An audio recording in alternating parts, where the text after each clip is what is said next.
ویناک یکی از قدیمیای رپ فارسی که بعد از عوض کردن سبک خوندنش جونی دوباره گرفت.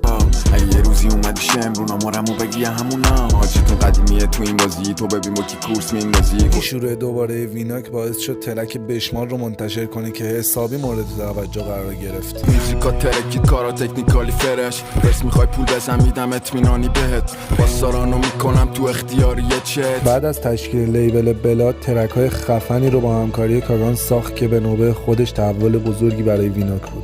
رپ هم شده برات شبیه دی ام تی خالص اومدم بالا تکی الان تیمت زیر ما میخونم تا وقتی که توی ریه ویده نابه با اکیپم میدیم ریلی ادامه. بجز بلاد ویناک کارهای سولویی ساخت که تونست سبک و استایل منحصر به فرد خودش رو داشته باشه و رپر مورد علاقه خیلی هاشه. میگه بیا بریم میگه هم عشقی دوتا پلیس میبینم تو چشمی شماره 4 تنمه شبی چشمی. نظر راجع به سبک جدید ویناک چیه؟ تو کامنت ها بنویس.